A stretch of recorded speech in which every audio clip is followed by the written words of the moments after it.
Good morning again. So now, second part of Ind AS 103. If you remember, I had mentioned the note कि it's not mandatory to take 100% जैसा हम लोग normally लेते थे. अभी आपको 100% लेने की जरूरत नहीं है. रीजन कि अगर Ind AS 103 बोलता है कि हमने जितना परसेंट लेके रखा है आप उसके साथ ही उसको अमालगमेट कर दो, बाकी का you show as a non controlling interest. Okay, so हम क्या करेंगे, हम अभी देखते हैं कि अगर सपोज हमने कम लिया हुआ है तो कैसे सॉल्व करना है. बट फ्रेंड्स, मैं आपको बता दूं, जो CFS है उसमें हम हर साल करते जाएंगे, लेकिन अमालगमेशन में खाली जितना परसेंट हमने जिस दिन लिया है उस दिन ही हमको लिखना है. ओके, सो Ind AS 103 के अकॉर्डिंग अगर हम लोगों ने 70% या जितना भी परसेंट होल्डिंग लेके रखी हुई है तो उस दिन जिस दिन होल्डिंग लेंगे उस दिन हम ट्रीटमेंट करेंगे as per amalgamation concept, that is Ind AS 103. और उसके बाद फ्यूचर में हर साल हम लोग फॉलो करेंगे CFS, consolidated financial statement, Ind AS 110, 111, 27 and 28. Okay, so अभी हम हैं अमालगमेशन में Ind AS 103 में. उसके अकॉर्डिंग हम लोग डेट ऑफ एक्विजिशन के दिन टेक ओवर करेंगे, डेट ऑफ एक्विजिशन के दिन अमालगमेट करेंगे. माने टेक ओवर कर रहे हैं तो उस दिन अमालगमेशन करेंगे. ओके, चलो लेट्स डू द सम.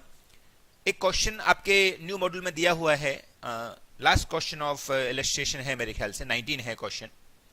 सो एक बार उस क्वेश्चन को देखते हैं, अकॉर्डिंगली विल डू कि अपन को एग्जैक्टली उसको कैसे कॉन्सेप्ट को यूज करना है. सो वो हम साथ में करते जाएंगे. ठीक है friends, let start.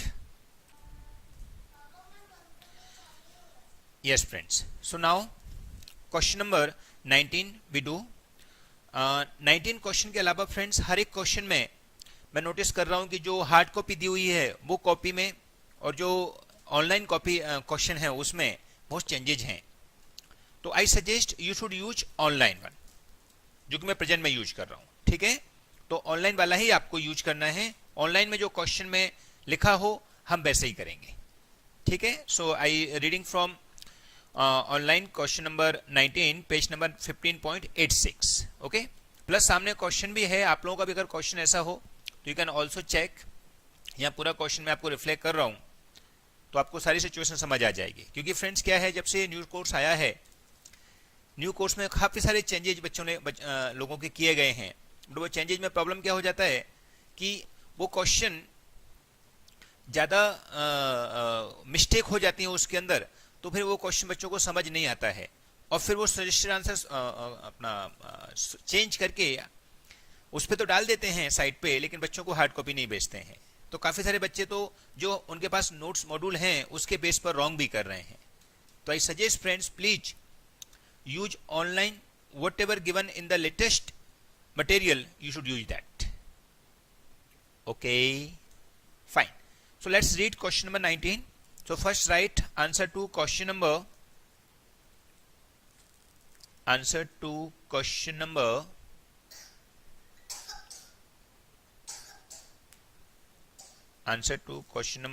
19 page number क्या है friends, 15.86. Okay, let's first read the question.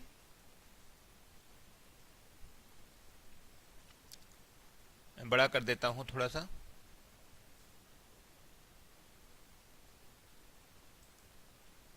Yes, सब लोगों को दिख रहा है फ्रेंड्स बराबर. Okay, The balance sheet of Professional Limited and Dynamic Limited as of 31st March 2012 is given below. Okay, assets Professional Limited, Dynamic Limited. Non-current assets, property, plant, equipment. Investment, current assets, inventory, financial assets, trade receivable, cash and cash equivalent, other. Okay.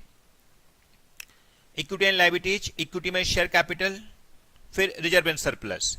देखो normally friends other करके देता है, other equity करके, but इस बार उसने reserve surplus दे दिया है, कोई बात नहीं है।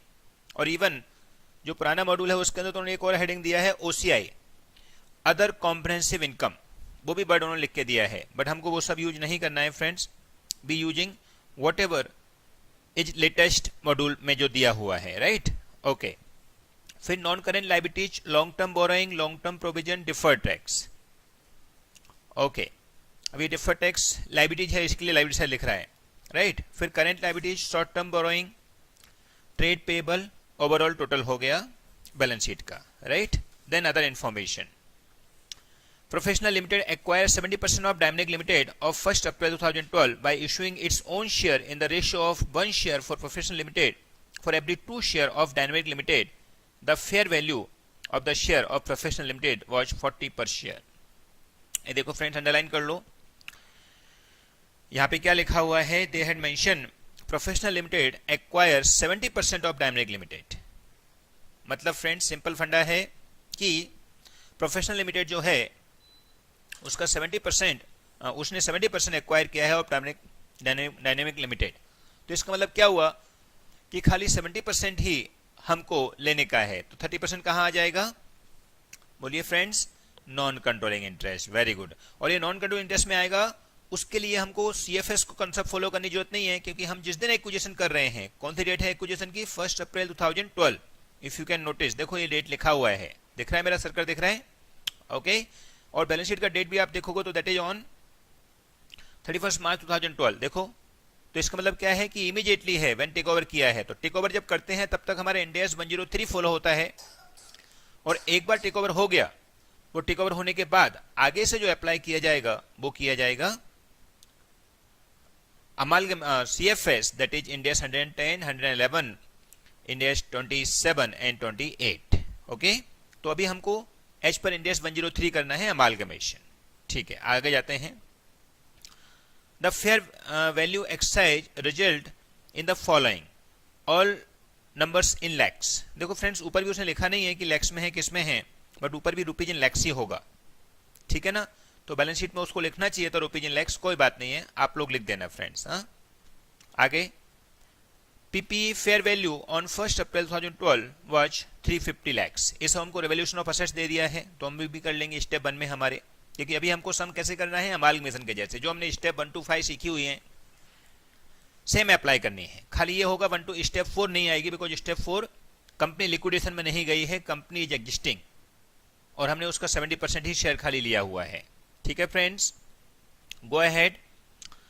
Professional limited also agree to pay an additional payment that is higher of 35 lakh and 25% of the Axis Dynamic Limited in the first year after acquisition over its profit in the preceding 12 month. This additional amount will be due after 2 year. ये देखो friends, ये जो additional amount हमको देने हैं वो 2 साल के बाद देना है, ऐसा उसने बोला है। तो 35 लाख एक्स्ट्रा अमाउंट हो गई हमारी, वो हम कब देंगे, 2 साल के बाद देंगे। तो 35 लाख देना है 2 साल के बाद, ये आज पता है, तो we have to use present value factor. Okay, तो they should give present value factor also. Let me see, आगे देखते हैं। Dynamic Limited has earned 10 lakh profit in the preceding year and expected to earn another 20 lakhs. Okay, ये उसका जब profit कमा लेगा उसके बाद होगा। तो फ्रेंड्स, प्रॉफिट कमाने के बाद अगर कोई चीज देनी है, वो तो हमारी पोस्ट की हो गई, फ्यूचर की हो गई। आप समझ रहे हो मैं क्या बोल रहा हूँ फ्रेंड्स? अगर प्रॉफिट कमाने के बाद हमको कोई चीज देना है तो वो क्या हो गया, वो फ्यूचर का हो गया। तो फ्यूचर की चीज के लिए हमको अभी देने की जरूरत नहीं है, क्योंकि फ्यूचर में अगर हमको पता है कि प्रॉफिट कमाएंगे तो ही मिलेगा, नहीं तो नहीं मिलेगा, तो वो पोस्ट है। लेकिन हमको पता है कि ये देना ही पड़ेगा, चाहे प्रॉफिट कमाए या ना कमाए, तो वो प्री है। आप समझे फ्रेंड्स लॉजिक? माने आपको समझना ऐसा है कि क्वेश्चन के अंदर इंटीमेशन नहीं है तो हम आज का ही मानेंगे, बट उसने लिखा है कि 35 लाख तो उसको देना है, पक्का है, आफ्टर 2 ईयर, तो वो पीछे का पार्ट है, लेकिन 2 ईयर के बाद देना है, इसलिए हमको टाइम वैल्यू ऑफ मनी भी कंसीडर करना पड़ेगा। बराबर कि नहीं फ्रेंड्स? और जो पेमेंट हम बाद में देंगे अगर प्रॉफिट होगा तो, जिसमें कंडीशन है, वो पेमेंट अभी का नहीं है हमारा, क्योंकि पता ही नहीं है क्या होगा क्या नहीं होगा, वो जब आएगा जब देखेंगे, तो वो पोस्ट का पार्ट है। माने जब हम CFS के अकॉर्डिंग सॉल्यूशन करेंगे वो उसका पार्ट है। ओके, सो यहां पर हमारे लिए 35 lakh subject to discounted factor will be the part of PC. आगे बढ़ते हैं friends. In additional to above, Professional Limited also had agreed to pay one of founder shareholder a payment of 20 lakh provided he stay with the company for 2 years after the acquisition। ये देखो friends, ये again उसने आपके साथ game खेलने की कोशिश की है। What he saying कि he will pay extra 20 lakhs to whom? To the founder of company, जो कि पुराना है, लेकिन तो ही अगर वो 2 साल उनके यहां और काम करे, तो इसका मतलब क्या हो गया कि that person is not a share holder, he share holder but still he want his service. अगर उसको सर्विस उसको लेना है फ्रेंड्स, तो उसके लिए उसको एक्सपेंस का पार्ट मानना पड़ेगा, और वो एक्सपेंस के लिए जो पैसा दिया जाएगा वो कोई फ्री का नहीं दे रहे हैं, अपन उससे सर्विस लेंगे उसके लिए दे रहे हैं। तो इसका मतलब क्या हुआ, वो हमारा एम्प्लॉय बेनिफिट का पार्ट है, हमारे लिए उसको यहां पर दिमाग नहीं लगाना है।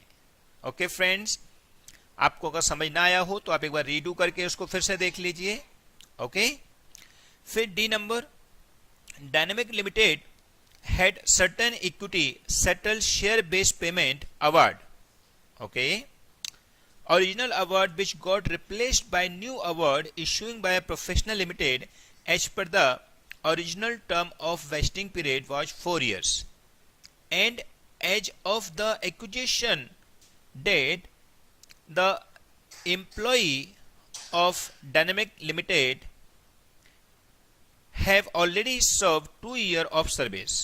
As per the replacement award, the vesting period has been reduced to 1 year, 1 year from the acquisition date. The fair value of the award on the acquisition date was as following: original award 5 lakhs का, replacement award 8 lakh का। ये देखो friends, ये एक ऐसी चीज है जो अमालगमेशन के टाइम पे पॉसिबल हो सकती है। ये क्या बोलता है कि हम लोग जब डायनेमिक लिमिटेड का कुछ शेयर परचेज कर रहे हैं, तो उसने ऑलरेडी कुछ ई-शॉप दे के रखा हुआ है या कुछ शेयर बेस्ड पेमेंट बना के रखा हुआ है, जिसके वजह से शेयर इशू करने पड़ेंगे, और शेयर इशू करने पड़ेंगे तो वो क्या होगा, हमारा कहीं ना कहीं कॉस्ट बढ़ जाएगा। तो उस कॉस्ट बढ़ने में जो भी हमने उसको देना पड़ेगा सामने वाले को, वो हमारे पीसी का पार्ट माना जाएगा। तो इसके लिए हम क्या करेंगे फ्रेंड्स, ये ओरिजिनल अवार्ड है 5 लाख का और रिप्लेसमेंट अवार्ड है 8 लाख का। हम लोगों को वैसे रिप्लेसमेंट अवार्ड लेना चाहिए, क्योंकि ये आज के दिन के हिसाब से वैल्यू हो गई है, और कितना हमारा खर्चा आएगा उतना ही हमको लेने का है, मतलब उतना हमको जो शेयर मिलने वाले हैं वही शेयर हमको यहाँ पर लेने का है। ठीक है ना, तो लेट बी सी, इसमें से ओरिजिनल अवार्ड लेना चाहिए, रिप्लेसमेंट अवार्ड लेना चाहिए। वैसे replacement award is the current value and original award is the previous value, but question की हमको कुछ चेंज तो करना नहीं है, हमको तो ओरिजिनल अवार्ड ही देना है, बराबर ना, कि उन्होंने बोला है चेंज करना है। देखो जरा, Dynamic Limited have already served 2 years of serve. As per the replacement award, the vesting period has been reduced to 1 year. तो अभी हम कौन सा अवार्ड रखने वाले हैं, एग्जिस्टिंग रखेंगे कि रिप्लेस रखेंगे, लेट बी डिसाइड। ओके, इसका नोट लगा देंगे क्योंकि यहाँ कोई क्लियर नहीं लिखा है कि हमको कौन सा अवार्ड रखने का है। ओके, आगे बढ़ते हैं। Dynamic Limited has lawsuit pending with the customer who had made a claim of 50 lakh. Management all reliable estimated the fair value of the liabilities to be 5 lakhs। ये देखो फ्रेंड्स, ये एक हमारा कंटिजेंट लायबिलिटीज है जो खड़ा हो गया है, नो प्रॉब्लम, उसको भी हम सॉल्व करके दे देंगे। ठीक है, तो उसका हम जब अपन नेट एसेट बनाएंगे उस टाइम उसको यूज कर लेंगे। Then the applicable tax rate is 30%। अगर कहीं पे टैक्स की कुछ बात आएगी तो 30% होगा। You are required to prepare the opening consolidated balance sheet of Professional Limited as on 1 April 2012। देखो यहाँ पे आपको पता चलेगा कि ये जो है वो आपका अमालगमेशन का केस है, क्योंकि 1 अप्रैल 12 को दिन बनाना है, तो हम लोगों को वो बोलना चाहता है कि आप आज के दिन बना दीजिए और फिर एंड ऑफ द ईयर के दिन बनाएंगे, वो हमारा क्या हो जाएगा, एक एक्स्ट्रा काम हो जाएगा जो सीएफएस के अकॉर्डिंग होगा। फिर अज्यूमिंग 10% डिस्काउंटेड रेट, ये जो आपका बुक दिया हुआ है, क्वेश्चन जो आपके पास हार्ड कॉपी है उसके अंदर शायद नहीं दिया है, क्योंकि मेरे हार्ड कॉपी के अंदर नहीं दिया हुआ है, तो यहाँ पर ये 10% उन्होंने बाद में ऐड किया है, तो वो भी हमको यूज करना है। ठीक है फ्रेंड्स, अंडरस्टूड। सो ऐसे करते हुए हम लोग इस सम को अभी स्टार्ट करते हैं। स्टार्ट कैसे करना है फ्रेंड्स, कुछ भी हमको नहीं सोचना है, we just follow step 1 to 5 जो हमने स्टार्टिंग में सीखा हुआ है, लेकिन 4 स्टेप नहीं आएगा। ठीक है, so let start step number 1 के साथ। What is sold out? Okay okay friends, so now start with step number 1, that is net assets. बराबर, किसका नेट एसेट्स निकालेंगे? अकेला सेलिंग कंपनी का। वहां पे हम प्री पोस्ट में डिस्ट्रीब्यूट करते थे, if you remember in CFS, but यहां पर कोई प्री पोस्ट में डिस्ट्रीब्यूट करने की जरूरत नहीं है क्योंकि सब कुछ प्री है। बराबर, सो लेट्स स्टार्ट। क्या क्या एसेट्स के नाम हैं? पहले एसेट्स, जो उसने बोला है वो एसेट्स को हम एज इट इज वैल्यू पे लेंगे। ये फ्रेंड्स अपनी हार्ड कॉपी और इसमें थोड़ा चेंजेस हैं तो आप थोड़ा सॉफ्ट कॉपी को ही लेके चलना, बरोबर ना। तो सॉफ्ट कॉपी में उसने क्या क्या बोला है देखो जरा। पीपी का रेवोल्यूशन किया है 350 का, बराबर। उससे पहले उन्होंने रेशो दिया है पीसी के लिए, तो अपन पीसी का रेशो यूज कर लें। तो पहले पीसी का रेशो यूज कर लेते हैं, तो स्टेप 2 को पहले बना देते हैं, राइट। तो ये स्टेप 1 हो गया, फिर स्टेप 2 बनानी है थोड़ी देर बाद, तो यहां लिख दीजिए step 2, finding of PC purchase consideration and it's discharge. तो पीसी में क्या करेंगे? ये हैड मेंशन सबसे पहले प्रोफेशनल लिमिटेड 70% एक्वायर कर रही है, राइट। तो 70% कितना होता है? तो 400 का 70% कितना हो जाता है? 200 डिवाइडेड बाय एक शेयर का भाव है 100 रुपए, तो 2 लैक्स। ये रुपीज इन सब लैक्स में ही है, रुपीज इन लैक्स। एक का भाव कितने का है? 40 का, बरोबर ना। तो कितना हो जाएगा? 80 लाख, राइट। उसमें से हमने कितना परसेंट लिया है? 70%, तो कितना हो जाएगा? 56 लाख। क्योंकि हम लोग 70% लेते हैं तो 70% ले सकते ना, we can not take 100%। Yes और नो? परफेक्ट, ठीक है, आगे बढ़ते हैं। अभी क्या बोलता है वो?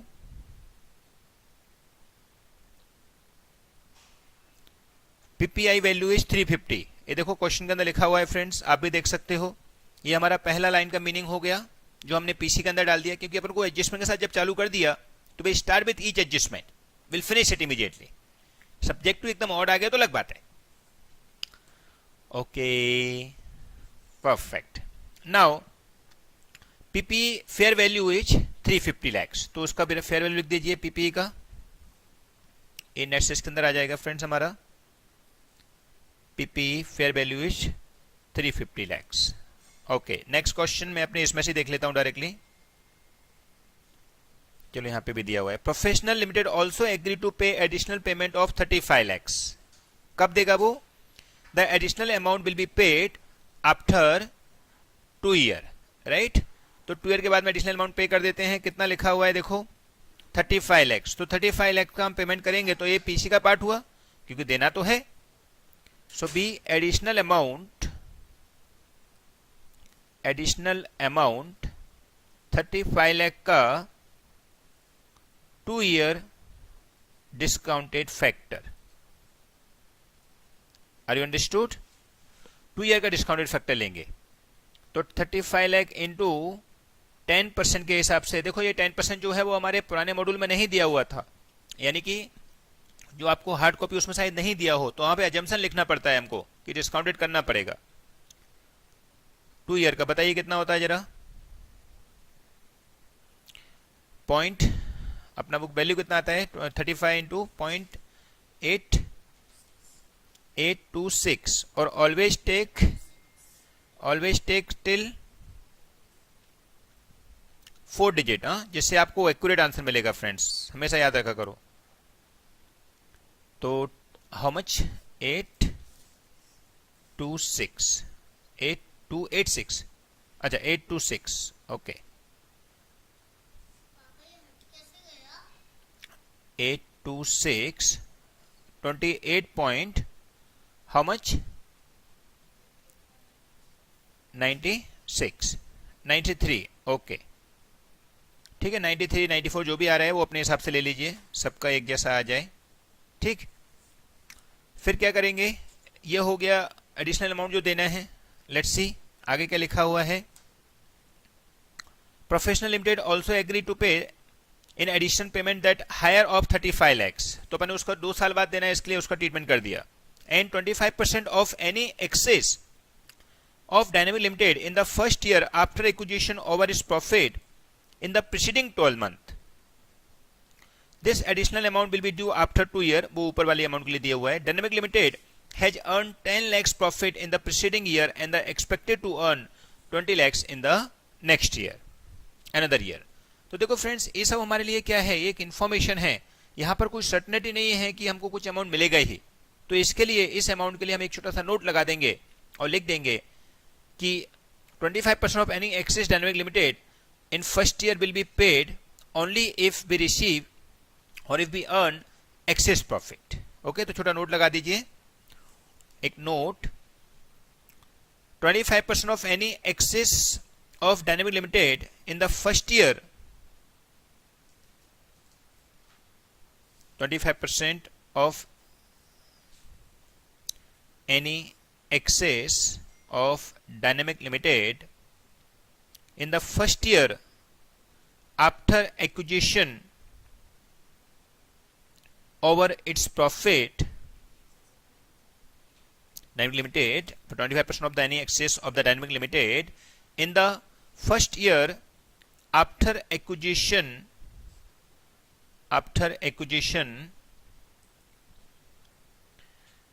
over its profit in the preceding 12 month will be ignored because of uncertainty in the profit, because of uncertainty in the profit। ठीक है, ऐसा हमको सोच के चलना है। Next adjustment number C. In addition to above, Professional Limited also had agreed to pay one of founder shareholder a payment of 20 lakh provided he stay with the company for 2 years after the acquisition. देखो friends ये चीज कैसी है, it is a employee benefit. वो founder है but still he want कि 2 साल आप एम्प्लॉयमेंट में हमारे साथ रहोगे तो we will pay you 20 lakhs. तो be pay to the employee और for work, it is not only for the हमने एक्स्ट्रा गिफ्ट दे दिया उसको। तो इसका मतलब वी शुड इग्नोर इट। यहां पर क्वेश्चन कुछ नहीं बोला है तो हमको क्या बोलना है, इसके लिए एक छोटा सा नोट लगा दो, लिखो नोट नंबर 2, जहां पे भी आप नोट लगाते जा रहे हो। क्योंकि फ्रेंड्स देखो इंडिया 103 एकदम कॉन्सेप्चुअल है, जितना ज्यादा आप उसको दोगे उसके हिसाब से आपको उसका सोल्यूशन करके देना है।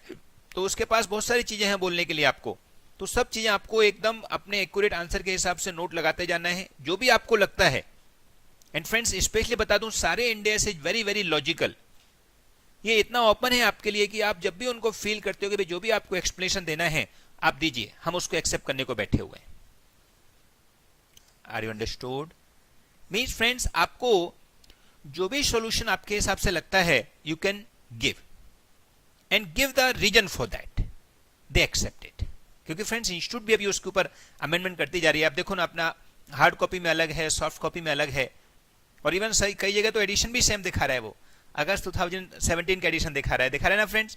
तो आपको थोड़ा सा समझना है अपने आप को कि ये जो इंडियस हैं ये लॉजिकल हैं। तो वट एवर यू फील कि आपको जो भी चीज एक्सप्लेनेशन के हिसाब से आपको अपना नोट उसको देना है यू कैन गिव। ओके ठीक है, तो आगे लिखेंगे इसके बारे में। In additional to Professional Limited, तो उसको लिखो the additional payment, note number 2, given to in additional payment given to founder share holder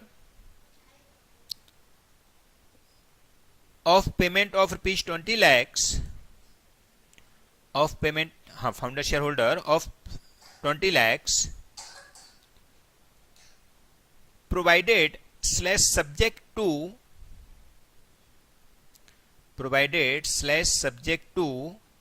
he stay with the company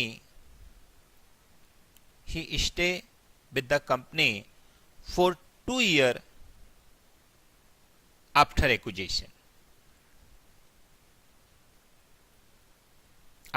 acquisition. It is related to, क्या है फ्रेंड्स है? So it is related to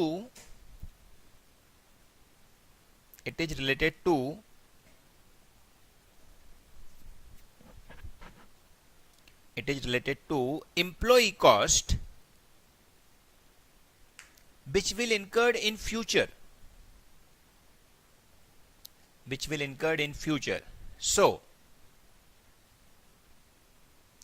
So we ignore it.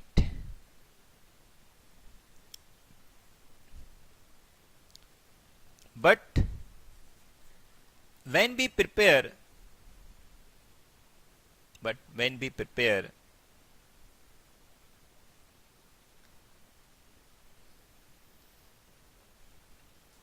CFS consolidated financial statement as per Ind AS 110, 111, 27 and 28,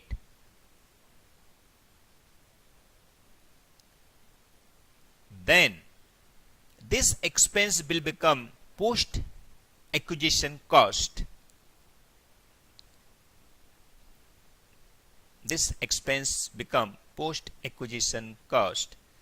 Which can be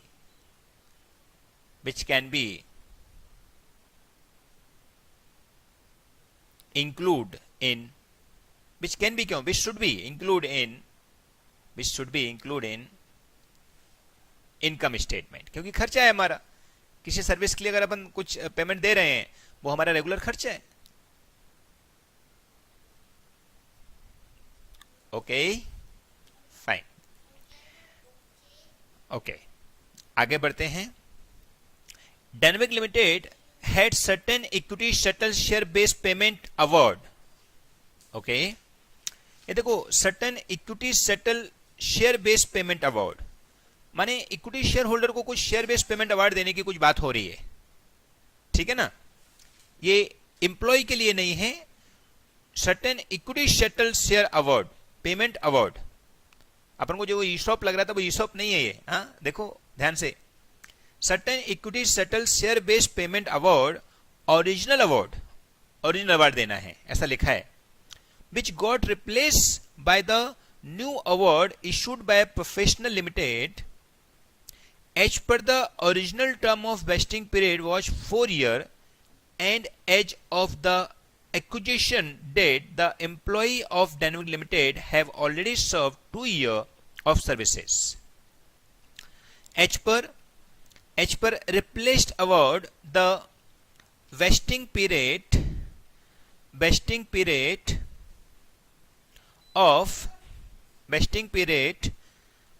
has been reduced to 1 year. Okay. The fair value of the award on the acquisition date was as following. ठीक है, देखो friends, यहां पर indirectly वो बोलना चाहता है कि जब डायनेमिक लिमिटेड का जो सर्टेन इक्विटी सेटल अवार्ड जो था वो जब प्रोफेशनल लिमिटेड उसको ले लेगा तो उसको वो रिप्लेस कर देगा. which got replaced by the new award issued by Professional Limited. तो अब हम डेट ऑफ एक्विजिशन के दिन क्या करें? तो फ्रेंड्स अगर हम देखें ध्यान से तो डेट ऑफ एक्विजिशन वाले दिन हम लोगों को ओरिजिनल अवार्ड 5 लाख का है और रिप्लेसमेंट अवार्ड 4 लाख का है.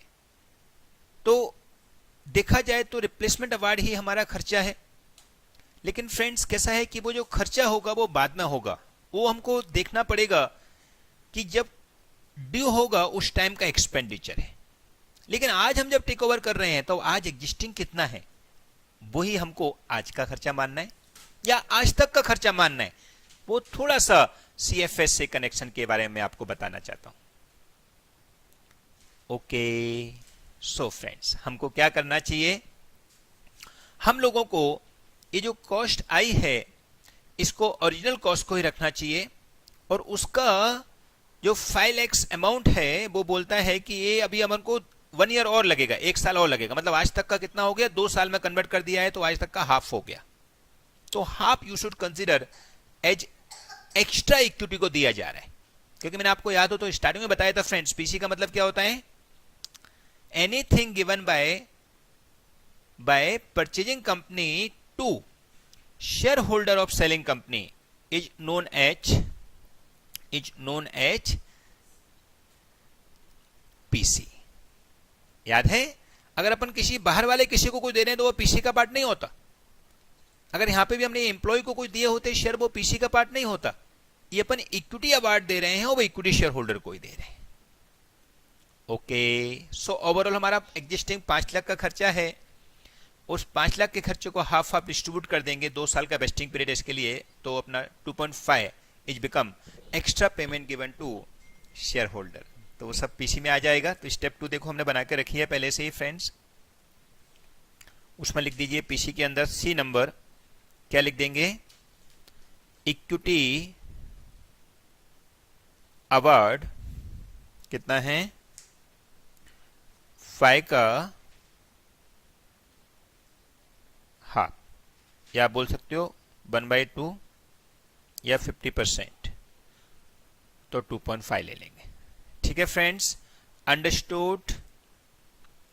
सो फिर आगे बढ़ते जाते हैं। आगे कितना है, डायनेमिक लिमिटेड, ये देखो फ्रेंड्स नेक्स्ट क्वेश्चन के अंदर आगे नेक्स्ट पैरा में, dynamic limited had law suit pending with the customer who had made a claim of 50 lakhs। Management reliably estimate that the fair value of the liabilities to be 5 lakhs। Okay, तो इसका मतलब क्या हुआ, हमारी 5 लाख की liability और बढ़ जाएगी, तो हम 5 लाख लाइबिलिटी लिख देते हैं, असेट्स लिख दिया, थोड़ी जगह छोड़ के लेस लाइबिलिटीज। ये लाइबिलिटी हमारी एक्स्ट्रा है, कैसे आएगी एक्स्ट्रा, क्या नाम लिखा है फ्रेंड्स उन लोगों ने, डायनेमिक लिमिटेड सर्टेन इक्विटी, वो तो हो गया, pending lawsuit, right? So lawsuit will be pending, कितनी अमाउंट आएगी लॉसूट पेंडिंग की, 5 lakhs। ओके, सो 5 लाख लॉसूट पेंडिंग की हम डाल देंगे। और कुछ है, द एप्लीकेबल टैक्स रेट 30% दिया हुआ है, ठीक है, कुछ इनकम की बात आएगी तो टैक्स का लगाएंगे। Now everything is done. So what we should do, we should check the remaining balance sheet item, कुछ रह तो नहीं गया है, बराबर ना, एज इट लिख देंगे उसको अपन। सबसे पहले property plant equipment dynamic limited का ही लेना है खाली, इन्वेस्टमेंट हो गया है नहीं हुआ है, विल टेक इन्वेस्टमेंट। इन्वेस्टमेंट कितना है फ्रेंड्स, बताइए, डायनेमिक लिमिटेड का इन्वेस्टमेंट कितना है, 100।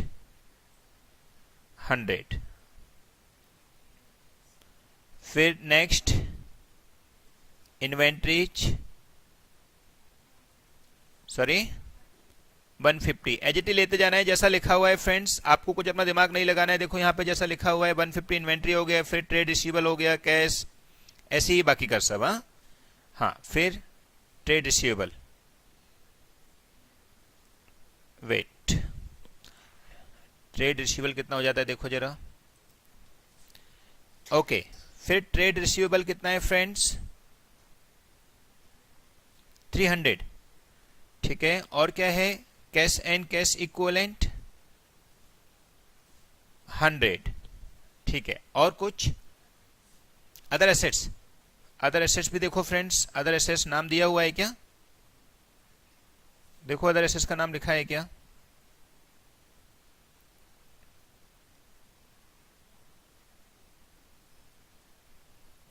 other assets, yes, 230, right ना, so other assets also be right, 230। Okay, then liability side में आ जाते हैं फ्रेंड्स, तो शेयर कैपिटल तो आएगा नहीं, फिर रिजर्व सरप्लस वो भी नहीं आएगा, वैसे अदर इक्विटी के नाम से आता है ये। Long term borrowing 200, long term borrowing कितना हो गया, 200, ठीक है। और बताइए फ्रेंड्स, आगे बताइए, लॉन्ग टर्म बोरोइंग के अलावा क्या है और, हाँ, long term provision how much 70. Okay, deferred tax 35. Short term borrowing, ये मैं अपने मन से नहीं लिख रहा हूं फ्रेंड्स, सब दिया हुआ है क्वेश्चन में. How much 150. और trade payable 300. Anything else? Okay, now take the total of assets and total of liabilities.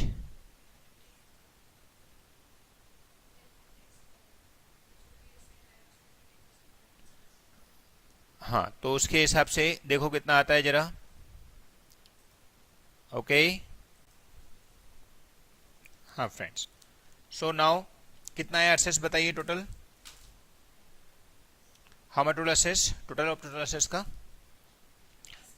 हाँ जी, 350, 100, 150. सो टेक द टोटल 813 आएगा.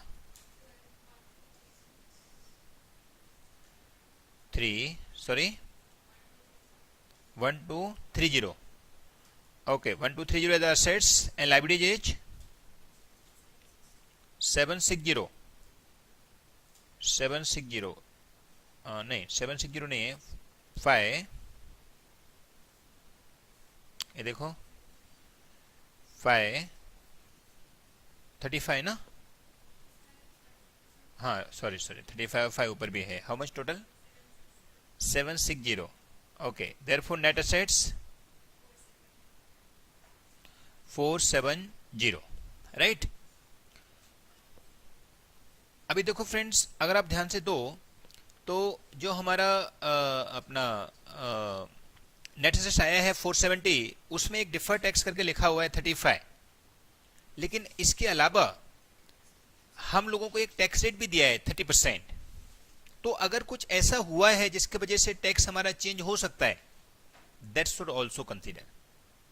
ओके, तो वो कैसे कंसीडर करेंगे, उसके लिए हमको ये देखना है कि कितना हमारा डिफर्ड टैक्स असेट्स अराइज हुआ है या डिफर्ड टैक्स लायबिलिटीज अराइज हुआ है. ओके, तो देखो जरा क्वेश्चन के अंदर फ्रेंड्स उसने मेंशन किया हुआ है कि हमारे जो असेट्स हैं उनकी वैल्यू इंक्रीज कर दी थी हमने. देखो कहीं लिखा हुआ है, कहां गया क्वेश्चन, क्वेश्चन. यस, तो ये जो असेट्स है हमारे वो लिखे हुए हैं, कितनी अमाउंट है, अमाउंट इज पीपी इंक्रीज हो गई है 350 का, बराबर. इंक्रीज नहीं, डिक्रीज हो गया है. ये देखो पहले पीपी 500 का था, अभी 350 का ही रह गया है. अभी 350 का ही रह गया है, तो इसका मतलब 150 हमारा ये लॉस हो गया. और इसके अलावा 5 एक कंटीजेंट लायबिलिटीज खड़ी हो गई है, तो 155 का हमारा लॉस हो गया है. वो लॉस हो गया है तो उसके ऊपर टैक्स लगाएंगे. वो टैक्स हमारा क्या बन जाएगा, असेट्स. वो टैक्स हमारा क्या बन जाएगा, असेट्स. तो उसको हमको टैक्स की तरह शो करके दिखाना है. कैसे दिखाएंगे, तो देखो हम लोग यहां पर दिखाएंगे प्लस डिफर्ड टैक्स असेट्स 155 का 30%, कितना आता है 46.50. तो ये हमारा नेट असेट्स होगा फाइनली, एज 506516. ठीक है. अब इन एसेट्स में से हमारा हिस्सा कितना है और माइनॉरिटी का कितना है वो अलग अलग कर दीजिए इमीडिएटली, क्योंकि हमने 70% लिया तो इसका नेट असेट्स 70% ही आएगी ना हमारी. तो यू कैन राइट होल्डिंग 70% और बचा हुआ नॉन कंट्रोलिंग इंटरेस्ट. 70% कितना होता है बताइए 516.50 का, 516.50 का 70%, 361.55. And how much non controlling interest, 156 का बैलेंसिंग फिगर 30%, 154.95. बराबर, जैसे हम होल्डिंग सब्सिडी में बांटते थे. लेकिन यहां पर सब कुछ प्री है, इसलिए फर्दर वेरिफिकेशन नहीं करना है, क्योंकि हम डेट ऑफ एक्विजिशन के दिन ही अमालगमेशन कर रहे हैं. Okay fine. Now net assets निकाल देंगे. तो नेट सेल्स तो आ गया हमारा। अब पीसी भी निकाल दीजिए, सारे आइटम खत्म हो चुके हैं, तो पीसी कितना है वो भी बता दीजिए friends. How much PC total, sorry 87.43. Okay, so now step number 3, remember difference between step 2 and 1, याद है ना। सो स्टेप 2 हमारा पीसी आया, हमारे हिस्से के लिए कितना आया 87.43 लेस स्टेप 1 नेट असेट्स जो हमारे हिस्से का आया, देखो ये 361.55 लिखा हुआ है ना। देयरफॉर इस बार कैपिटल रिजर्व आ गया है, फायदा हो गया ना हमारे लिए। ठीक है, कितना है capital reserve 274.12 is become capital reserve. देखो फ्रेंड्स, अगर आप क्वेश्चन को ध्यान से देखो तो हमारे 100 का शेयर है, उसके बदले हमको 2 के बदले 1 ही मिल रहा है, तो इनडायरेक्टली 200 रुपए के बदले हमको 40 रुपए मिल रहा है खाली, हमको मतलब सेलिंग कंपनी को। तो ऑब्वियस बात है परचेसिंग कंपनी को फायदा तो होने वाला है, इसलिए कैपिटल बहुत सारा आ गया।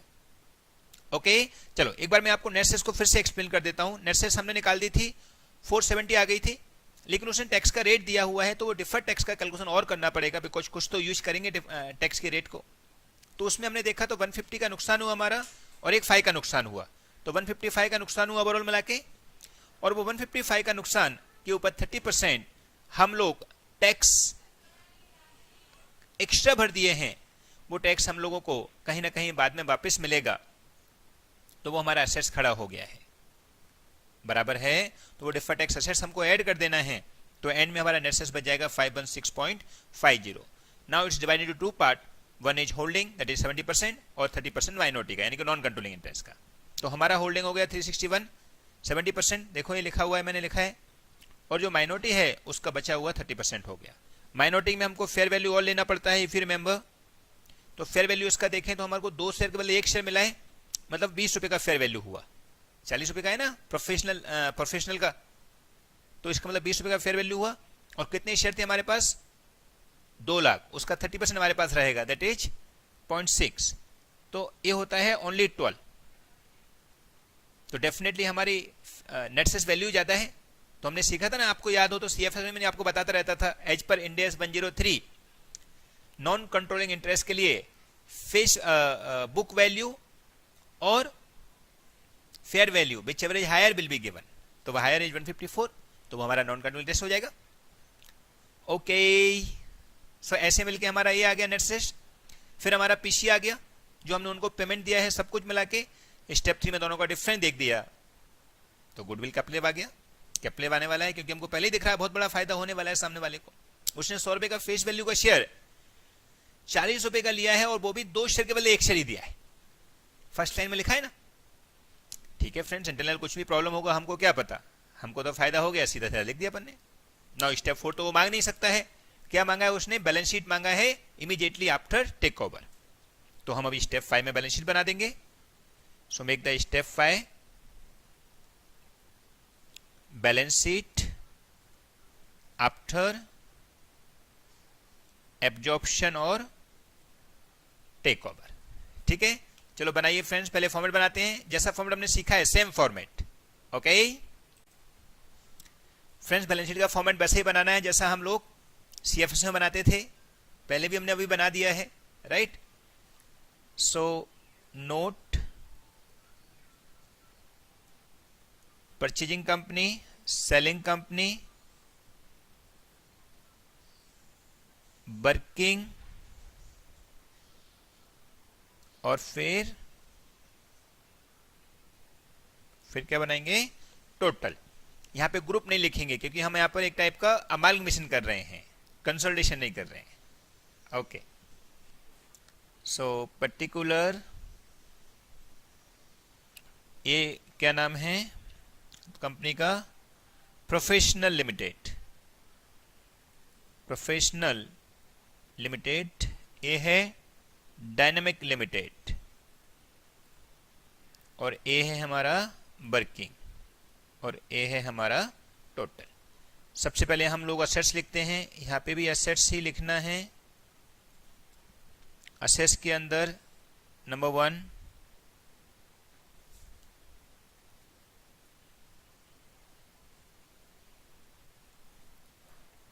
Non current assets,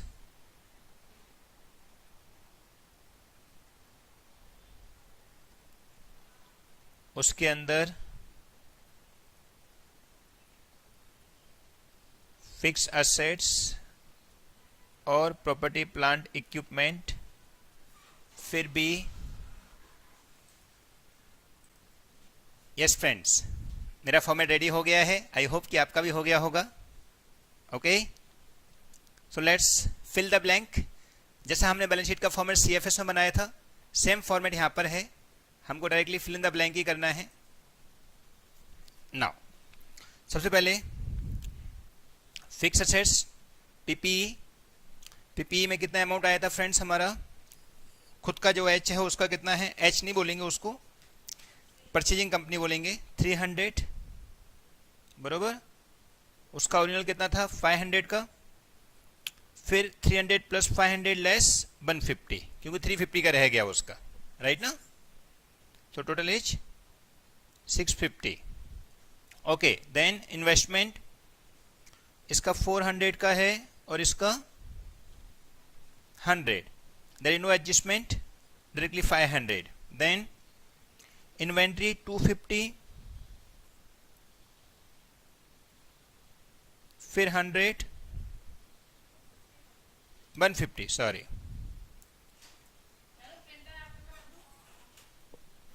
150।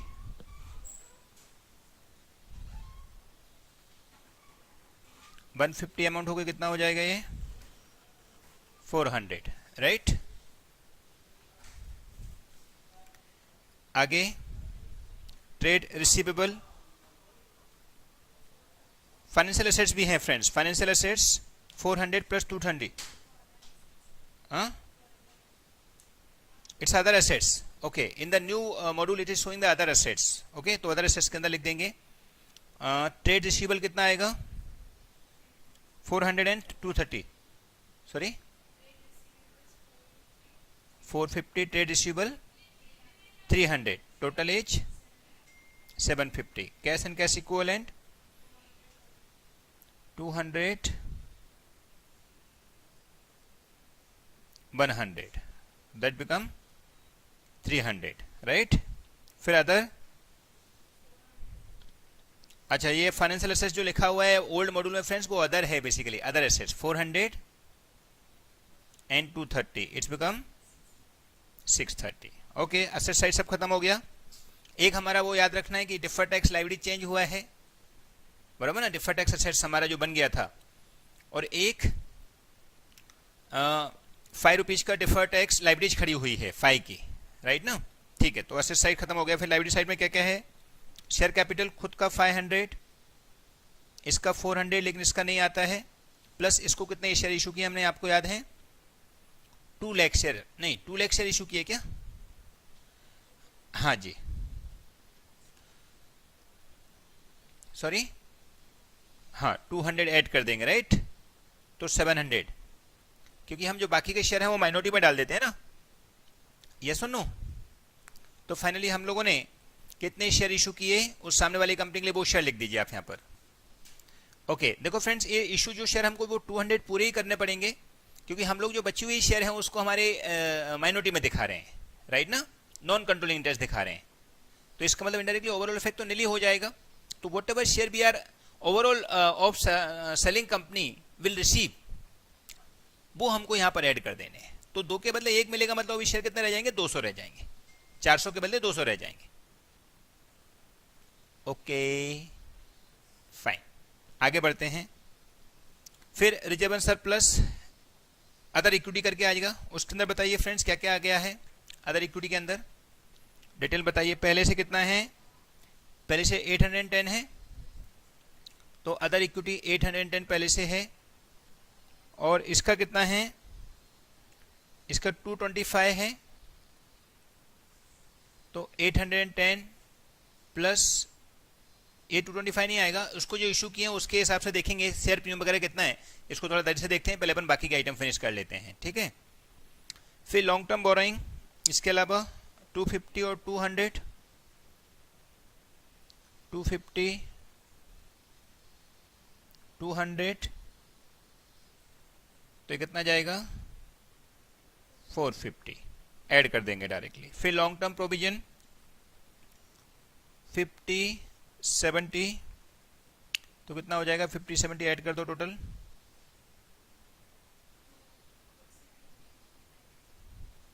Long term borrowing defer tax में आएगा ना 20। हाँ जी हाँ जी हाँ जी हाँ जी, तो कंसिडरेशन में अपन ने जो दिए हैं वो भी ऐड कर देंगे अपन इसमें, राइट ना, क्योंकि वो 28.50 जो देना है वो कैश में नहीं दिया है हमने, वो बोला है कि ठीक है तेरे को दे देंगे 2 साल बाद, तो वो भी लिखना पड़ेगा ना। डिस्काउंटेड फैक्टर करके निकाला था, याद है कि नहीं, स्टेप 2 के अंदर देखो, पीसी के अंदर ये 28.93 दिख रहा है, 28.93, that will be also consider, because ये हमने अभी दिया नहीं अभी तक उसको, तो लॉन्ग टर्म लाइबिलिटी है हमारी, कब देंगे, कब देंगे 2 साल बाद, तो 2 साल बाद तक लिए लॉन्ग टर्म लाइबिलिटीज खड़ी हो गई ना। कितना हो गया बेटा पूरा 148.93, 149 क्यों, 28.93 है तो 28.93,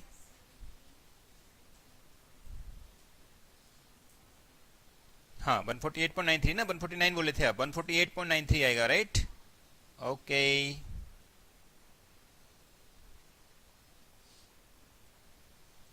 148.93, ओके, ये हो गया लॉन्ग टर्म बोरोइंग। फिर डिफर टैक्स का क्या पोजीशन है बताइए, defer tax 40 plus 35, right, add हो जाएगा, और डिफर टैक्स लायबिलिटी असेट्स जो है हमारी वो माइनस हो जाएगा, कितनी है 46.5, जो अपन ने वहां पे माइनस की थी, याद है आपको, डिफर टैक्स लायबिलिटीज मान के अपन ने किया था ना जो एडजस्टमेंट के टाइम पर, क्योंकि वो डिफर टैक्स जो हमारा है वो खड़ा तो हो ही गया ना, 30% दिया हुआ है तो क्यों दिया है, थोड़ा तो यूज करेंगे, ओके, कितना, तो डिफर टैक्स असेट्स हमारा आ गया, ये 40 और 35 हमारा डिफर टैक्स लायबिलिटीज है, तो एडजस्ट हो जाएगा, क्योंकि हमने लॉस अभी रिकॉर्ड कर लिया ना, जब लॉस अभी रिकॉर्ड कर लिया तो लॉस अभी रिकॉर्ड हो गया, मतलब हमने टैक्स हमने क्या किया है, ज्यादा भर दिया है, तो अभी टैक्स रिकॉर्ड अभी तक अपन ने अलाउ नहीं है उसको रिकॉर्ड करना, अभी तक डिफर टैक्स असेट्स के हिसाब से हम देखेंगे, यस। तो फ्रेंड्स ये डिफर टैक्स का जो चक्कर है वो हम लोगों ने एक्सपेंस जो है वो अलाउ है टैक्स के अकॉर्डिंग, हमारी कंपनी एक्ट के अकॉर्डिंग, लेकिन टैक्स के अकॉर्डिंग कब होगा, जब हम वो अपने हिसाब से एक्सपेंस अलाउ करेगा, राइट ना। तो अगर एक्सपेंस बाद में अलाउ होने वाला है, एक्सपेंस बाद में अलाउ होने वाला है, तो हमारा वो डिफर टैक्स क्या बन जाता है, लायबिलिटीज बन जाती है। क्यों, क्योंकि हम लोगों को टैक्स आज भरना पड़ेगा, अच्छा टैक्स आज भरेंगे तो फ्रेंड्स असेट्स बनेगा, राइट ना, तो डिफर टैक्स असेट्स खड़ा हुआ है हमारा, तो ये जो 46.5 आया है वो डिफर टैक्स असेट्स है हमारा, क्यों, क्योंकि हमने टैक्स आज भर दिया, एक्सपेंस बाद में अलाउ करेंगे वो लोग, इनकम टैक्स अकॉर्डिंग नहीं अलाउ है, बराबर है, तो इसके लिए 46.5 is our defer tax assets, और हमने असेट्स से इसलिए वहां पे ऐड भी किया था इफ यू रिमेंबर, तो एंड में मिलकर नेट अमाउंट कितना आ जाएगा बताइए 28.5, उसके हिसाब से will write the amount, okay. चलिए फिर और क्या बचा हमारा, हाँ डिफर टैक्स हो गया, देन शॉर्ट टर्म बोरोइंग कितना है 100 एंड 150, तो कितना हो जाएगा 250, देन ट्रेड पेबल कितना है फ्रेंड्स 250 300, तो कितना हो जाएगा 550, then liabilities for loss suit वो भी नया खड़ा हुआ है 5 का, राइट, ठीक है, और कुछ, एवरीथिंग इज डन। नाउ जो रिजर्व सरप्लस आया था उसमें जो अपना कैपिटल जब आया था उसको यहाँ पर ऐड कर दो रिजर्व सरप्लस के साथ में फ्रेंड्स, तो बताइए मेरे को कितना आया था इक्विटी में 810 और 225 वो तो लेंगे नहीं, तो 810 आ जाएगा, प्लस क्या क्या अमाउंट आ जाएगा, रिप्लेसमेंट कॉस्ट ओके, और उसके साथ में और क्या आ जाएगा देखो friends. Okay, so friends other equity में कितना है 800 पहले से हमारा, बराबर। और 2.5 का हमने उसको क्या किया है, वो जो उन लोगों से हमको क्या बोलते रिवर्ट दिए थे उन लोगों के लिए, राइट ना, revert of equity share holder, अपन ने वो 2.5 का इस साल का प्लान बनाया हुआ है, तो 2.5 वो मिलेगा हमारे लिए। फिर कैपिटल आया था, गुडविल आया था स्टेप 3 में। कैपिटल जब आया था कितना आया था 274.12, ओके। और एक लास्ट फ्रेंड्स वो है, इस बार शेयर डिस्काउंट पे इश्यू हुए हैं। आप देखो ध्यान दो, हमने शेयर कितने ऐड किए 200, देखो दिख रहे हैं ये 200 ये वाले। और हम लोगों का जो अमाउंट आया वो एक्चुअली हमने 56 दिया, क्या अमाउंट हमने 56 दिया, तो 56 अमाउंट दिया और ये 200 का शेयर हुआ, तो एक्स्ट्रा कितना दिया हमने उसको, एक्स्ट्रा नहीं कम दिया, क्योंकि 200 फेस वैल्यू और 56 ही उसकी वैल्यू मिली अपन को खाली, तो ये कितना डिस्काउंट हो गया 144, तो 144 माइनस कर दो और ये सब ऐड लेस करके नेट अमाउंट मेरे को बताओ फ्रेंड्स कितना आता है। Sorry 942.62, okay. So this is become your other equity. Now take the total friends, everything is done. और देखो कोई चीज और तो नहीं रह गई है, एक बार स्टेप 1 से चेक कर लीजिए जरा। स्टेप 1 के अंदर हमारा नेट सेल्स था वो सब ले लिया अपन ने। फिर नॉन कंट्रोलिंग इंटरेस्ट रह गया है, देखो ये आया था 154.95 का, तो नॉन कंट्रोलिंग इंटरेस्ट और लिख दो फ्रेंड्स। कहाँ पे है, under the heading of non controlling interest libraries के अंदर कितना आया था फ्रेंड्स 154.95, जैसे हम सीएफएस में लिखते थे, लेकिन ये डेट ऑफ कंसोलिडेशन के दिन ही हो रहा है, डेट ऑफ एक्विजिशन के दिन, डेट ऑफ एक्विजिशन। तो डेट ऑफ एक्विजिशन के दिन हो रहा है, तो डेफिनेटली हमको अनकंट्रोलिंग इंटरेस्ट जो है वो भी लेना पड़ेगा, नॉन कंट्रोलिंग इंटरेस्ट, क्योंकि 70% ही हमने लेके रखा है, तभी तो एडजस्ट होगा। यस और नो, सीएफएस का कॉन्सेप्ट वही रहेगा जो हमने पहले सीखा हुआ है। Okay, so now take the total, how much बेटा, sorry 3230, and how much this 3230, account is tally, perfect friends। so ये देखो यहां पर हमने 100% होल्डिंग नहीं ली है, selling company is still in existing, तब भी हम इंडिया एस 103 के अकॉर्डिंग अमालगमेशन कर सकते हैं। ओके, बाकी के फ्रेंड्स जो सम हैं मेरी बुक के, मैंने यहाँ पे आपके न्यू मॉड्यूल में बहुत कम सम दिए हैं, तो वो भी आप सम ट्राई करना, मैं नेक्स्ट सेशन में आपको वो सम भी करवाऊंगा। इसके अलावा फ्रेंड्स जो मेरी बुक है उसमें मैंने पुराने जो सम हैं, जो पहले अमालगमेशन सम हुआ करते थे, वो सारे एडजस्टमेंट, एक से एक बड़ा एडजस्टमेंट मैंने कवर करके रखा हुआ है, तो वो सम भी आप लोग करोगे as per the Ind AS 103। 1 to 5 step same है, खाली स्टेप 5 में बैलेंस शीट चेंज करनी पड़ेगी। ठीक है फ्रेंड्स, सो वो सारे आप एक बार ट्राई करो और नेक्स्ट सेशन में हम इसके बाकी के बचे हुए सम भी ट्राई करेंगे। Okay friend, thank you very much, bye bye.